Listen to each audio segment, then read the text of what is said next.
Welcome to BB's Crafty Haven. I am Belinda. Thank you for joining me today. Today we have some farmhouse kitchen DIYs. I can't wait for you to see everything. I had a fun but yet frustrating time doing it. The first crafts went fine. The last craft, you'd think I'd never crafted a day in my life. So it's going to be interesting. The camera fell a few times. I burnt myself with hot glue. It was my first time working with chicken wire, so that was interesting. So, yeah, this show should be pretty interesting. But again, I want to thank everybody for stopping by my channel today. And please like and subscribe. I really want my channel to grow, and I can only do that with your help. And everybody who has subscribed to me, thank you from the bottom of my heart. It means so much to me. I love seeing my channel grow. I really appreciate you joining my YouTube channel family. Please continue to watch and share and like. And I hope you like this show. And please be patient with me on the third DIY. It was a trip, but it came out beautiful. So with that, let's get on with the crafting, and I hope you enjoy everything. Thanks. DIY number 1. For this first DIY, we're going to need this cutting board that I got last year from Hobby Lobby. And I think it was, I don't remember. It was towards the end, so I don't know how much percentage I got off. I don't remember. I take my apple barrel jet black and I cover the entire board, front, back, and sides. It's a really pretty board to begin with, so. But I really wanted the farmhouse look, so I did paint it all black. And I am then going to take my apple barrel antique parchment, and I'm going to do a heavy coat. I don't care if I get full coverage. It's just one coat. I'm not really sure how to describe the heavy coat on it. I mean, it's not really dry brushing, but that's what it looks like because we're going to end up sanding it down eventually. But for right now, that's the look I have for it right now. So leave it at that side and let it dry. And then I take these little mini rolling pins that I got off of Amazon, and I take the masking tape and I put it around the round part of the rolling pin, the fat part, because we just want to paint the handles, and I'm not very good at just leaving paint where I need to put it. So, and I do this for all three. And this is going very slow, so there we go. So it's hard to see, but all three of them have the masking tape. And then I'm going to take my jet black with apple barrel, and I'm going to paint all the handles with that. And I think I only do one coat because the black is pretty good at with the coverage. And then I lost some footage, and I take the tape after I dry it and move it to the handles. We're just going to paint the round fat part of the little rolling pins. I just do one coat. I think I only did one coat. I can't remember. You do as many coats as you feel like. Anyways, I actually got out my measuring, and I'm actually measuring a tumbling tower block. I usually don't measure, I usually eyeball, but in this case I kind of needed to.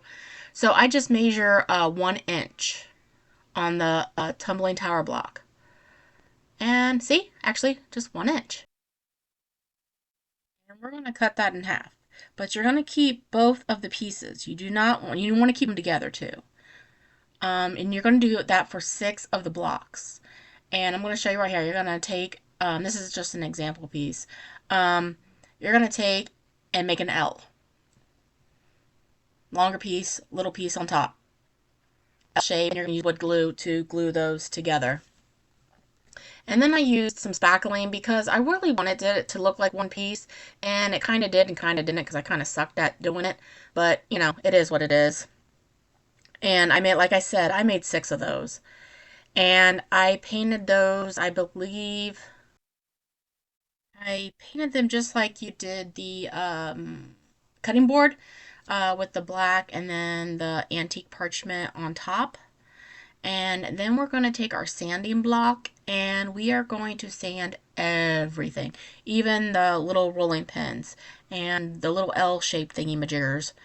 Um, After we get that, I'm going to take my rolling pins and I'm going to figure out where I want them and the placement of them and where I need to stick those little L things. If you haven't figured out, those little L things are the holders for the rolling pins. Once I get that figured out, I think I tried to locate the middle and actually get my ruler out again. We should mark this one on the calendar because I never do this. But I think I'm just looking for the middle, not the middle of the board, but the middle of that middle cutout section, if that makes any sense. So once I get the middle, that's when I start really trying to place them. Um, I don't even know if I really went for the middle. I think I did. I play with it for a while, but then I take the little L things and I mark them where I'd want them. I kind of set the first one up, and then I just take my pen and start marking the spots of where I have them laid out. You'll see me start marking it here in a minute. I thought I cut a lot of this footage out, but obviously I didn't, so you're just going to have to all suffer through me going through this part. I have a tendency to leave in the things I shouldn't and cut the things I should. Alright, once I finally get those where I want them, um, I use my ruler to try to do a straight line across and just mark the other side. And where I mark is where I'm going to put those little L-shaped brackets that I did not show the footage of. Um, all I did use was wood glue to do it, but you can see how I did it. I then used my Cricut to make these words "Home Sweet Home." Um, I'm not really good at using my Cricut. I don't remember the size or the font I used. You can buy stickers anywhere though and use those, but this is what they turned out like. This is home. It says "Home Sweet Home," like I said before, and I think they turned out so cute. I'm actually pretty proud of this project. Anyways, moving on. I take these pieces of fabric, and a lot of it was just scrap pieces I had. I think I got most of this from Amazon, but as you can see, they're all different sizes, different things. Like I said, they're just scraps, and I just crisscross them. This is a messy bow, and I take some raffia, and I put that in the middle. Once I finally get the bow the way I want it, I want to take the jute like you see right there, and I am going to flip my bow over and tie a knot in the back of the bow. And we're going to scrunch all these pieces together. Once I finally get that tied down, I do take my scissors and um, I trim all that ribbon up to make it look a lot better than it does now because it kind of really does look ragged. Or I should say more ragged than I want it to look. Because I know messy bows are supposed to look kind of ragged, but that went a little bit above and beyond. So once I finally start trimming and cutting, it looks way better than what it did. But I guess I want to show you me cutting all that. Because I decided to leave that in and not cut that out. Yeah, that goes into all the things that I left in that I shouldn't, and the things that I should have left in, I did cut. I think I fell asleep when I was editing this. Anyways, that's what we get after it's trimmed, and that's on our messy bow. And all I'm going to do is take that leftover that I had tied in the middle, and I'm going to use that to tie on our board. And I also do use some hot glue to help secure that a lot better as well. I think I end up applying the hot glue under the bow and where the jute is tied on the back, just to help to secure it a little better. Anyways, I ended up taking this rustic metal star that I got from Temu, and I just glue that right in the middle of our messy bow. And I think that's pretty much it. I think I start putting the little rolling pins in there. Yeah. And I believe that's it for this project. I think this turned out great. I can't wait to hang it up in my kitchen.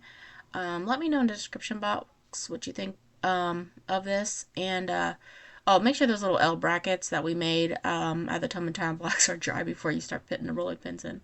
That middle one wasn't quite dry. I had kind of had trouble with that one. Anyways, again, let me know what you think in the description box below.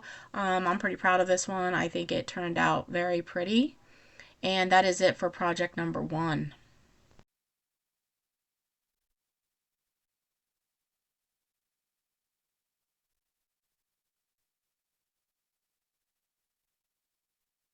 Okay, here we go. Number two.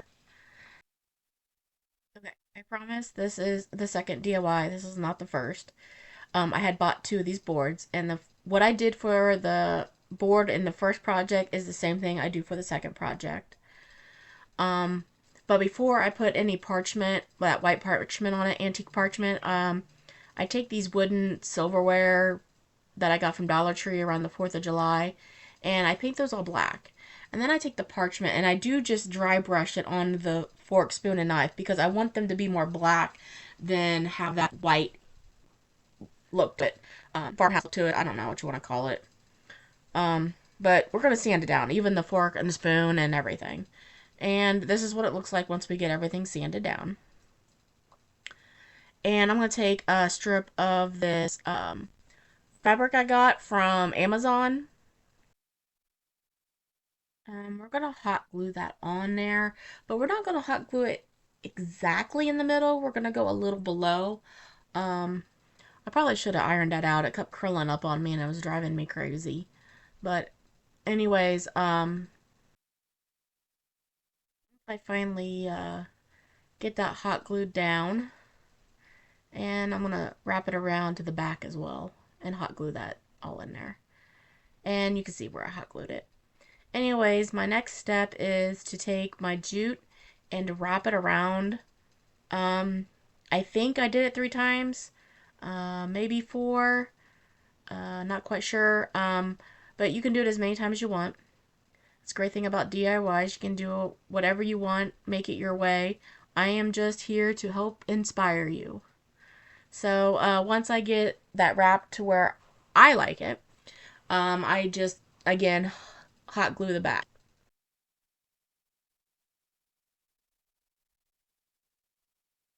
Okay. Once I finally get done adding like a gallon of hot glue onto the back of that to make sure that jute sticks, I'm not sure what I do. Um, I guess the next step is to show all of you. Okay. I take my spoon, fork, and knife, and I then crisscross them together. I crisscross as you can see, I crisscross the spoon and the fork.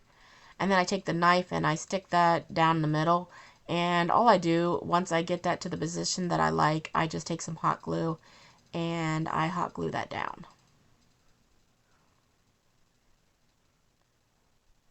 Once I finally get that all secured together, I will take some raffia, and I believe I take 2 pieces, and I make a shoestring bow. I just kind of tie it together.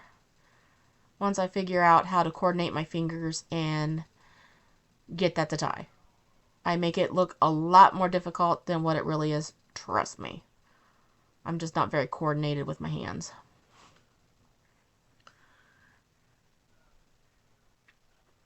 But once I get that established and I get that really tight, I believe I just set that aside for now. Once I get that, I decided that I wanted to not just stick the bow to it. I wanted to wrap some raffia around the spoon fork knife. I don't know why I re-showed you that bow, but I'm just gonna take that and wrap that around. I don't know how many times I do it. Just a few. Okay, maybe more than a few. But all I do is just hot glue it. Once I finally get that done, I'll take some hot glue and attach the shoestring bow of raffia we made. After I'm done fussing with it for the millionth time. Yep, there we go.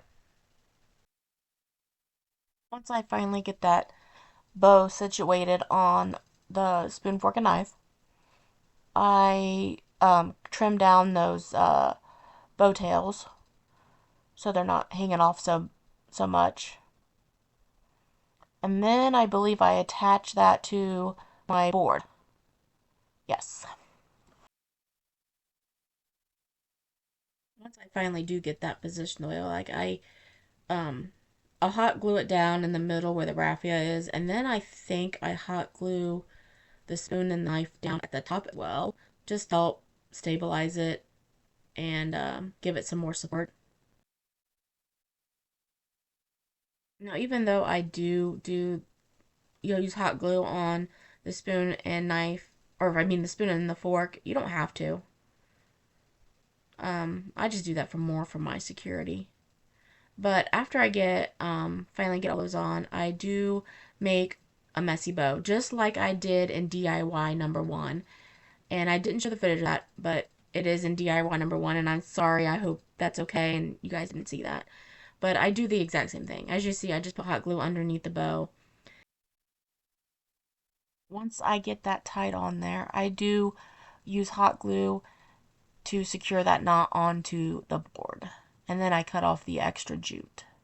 I did this on project DIY number one, but I didn't show that. But now you see what I did on project number one. So, okay. Once I get done fussing with my bow, I take one of those stars from rustic metal stars from Temu, and I will glue that in the middle of the bow just like I did on DIY number one. And I believe that's all I do for this project. And I think this turned out great. Let me know in the description box below what you think. Now we're on to DIY number three. Now we're going to take these frames that I got from Dollar Tree and we're going to take them apart. We're going to take the glass out and the backs out. And you won't need the backs or the glass. You can actually just throw those away and discard those. Now you know how we did the same thing for the first projects. The black and then the parchment. The problem is I put too much parchment on. I want these a little darker. Um, so the best way to fix that is to actually just end up dry brushing more black on there to help offset that parchment. And that turned out a lot better. So I guess a way to skip this step is when you paint the whole thing black, just dry brush. Don't heavy dry brush, but just lightly dry brush the parchment on. Okay, here's when you think I would craft for the first time in my entire life. I take the antique wax, thinking, oh, I'm going to rustic up these stars. Loser me. Um, so I get all that on there, and duh, you can wipe that right off. They do not, the wax doesn't stick to the metal. I mean, if you want to do this the easy way, just take Mod Podge and do the cinnamon effect on it. But again, I I'm an idiot. So I take my nutmeg, I think that's nutmeg, brown, and end up taking some baking soda. I do have cinnamon, but it's downstairs, and I got lazy and didn't want to go down and get it. So I thought, oh, let's do this. So I put, first of all, way too much baking soda in it. Mistake again. And I get all that mixed up. Okay, so far so good. And once I get that mixed up, I don't paint it on. I will dab it on. And you'll see me do that here in a minute. Yeah, you're just going to dab it on everywhere. And I do that for both stars. Once I get that on there, and I think I cut the footage out. I get that on there, and I do take Mod Podge over top of it, and I do take a little bit more of that brown paint and put on top of it to darken it up. Anyways, I take my chicken wire, and I measure it to fit the frames. And what I do to one frame, I do to the other. So, once I get it measured out and cut the way I like it, and be careful because this stuff is pretty sharp, I take my oh, I knocked down my camera. See, I told you guys I knocked down my camera. I actually do it a couple times. It drove me crazy. I take my staple gun and I staple in the chicken wire. Okay, once I get all that stapled down, I take my star, and I don't know if you can see it, but there is a hook on the back of the star. Oh, and I don't know if I mentioned this, but I got the metal stars from Dollar Tree. Anywho, I take that hook and I take this wire, and I don't know the gauge of the wire, but what we're gonna do, once I figure out the direction I want to go on this, because you're gonna see me flip it back and forth, because again, I lost my brain at some point during this project. But I looped that wire into that hook, and then we're going to take the wire and loop it through the chicken wire. And then we're just going to like twisty tie it to the back after I knock down my camera. What, a second time? Third time? I don't know. Whatever. I told you, doing this project was like I never crafted a day in my life. Anyways, once you get that twisty tied back with the wire, that's what it looks like. This buffalo check ribbon I got from Dollar Tree, and we're just gonna do the awareness ribbon, scrunch it in the middle, and take some jute and tie it off.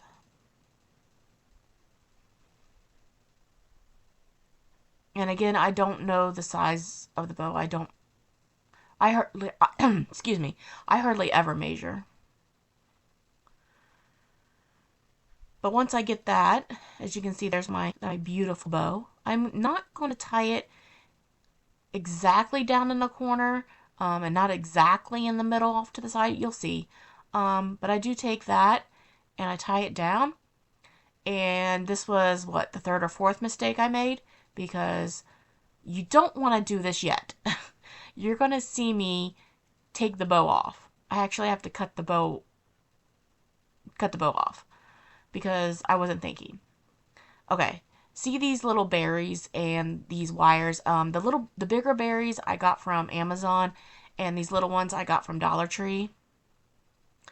And all I'm gonna do is take it and kind of, well, the one from Dollar Tree, as you can see me cutting right now, I kind of take that and I kind of wrap it around the side of the frame, and along in between the bigger berries I have there. I do hot glue that down, but here eventually you're going to see me remove that bow because I shouldn't have stuck the bow on there yet. I got ahead of myself.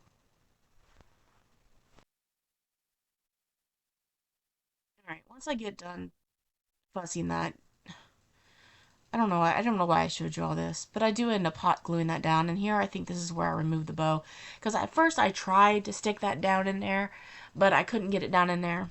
So, and I didn't like the way it was sitting anyway, so this is where I'm going to try to rip the bow off and cut it off.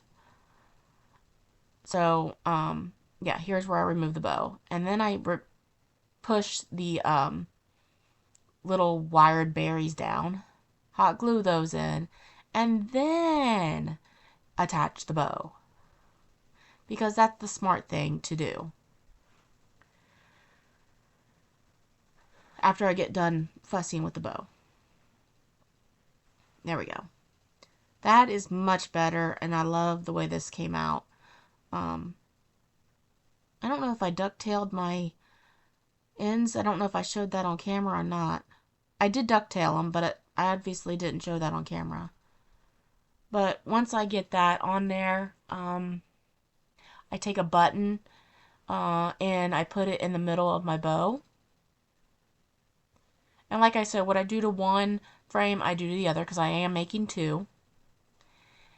And once I get done floofing my bow, because I have to mess with my bows like crazy. I don't know. I'm obsessed with floofing bows. So once I get that floofed, that is it for this project. Let me know in the description box below what you think. And here's our final reveal. Here's everything we made today. And like I said, I made two of those frames, as you can see in the picture.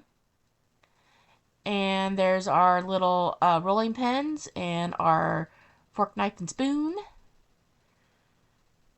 And that's it. Let me know what you guys think. Please like and subscribe. I really appreciate everybody stopping by. I really need more subscribers, please. So please share, like, and subscribe this. Thank you so much for watching.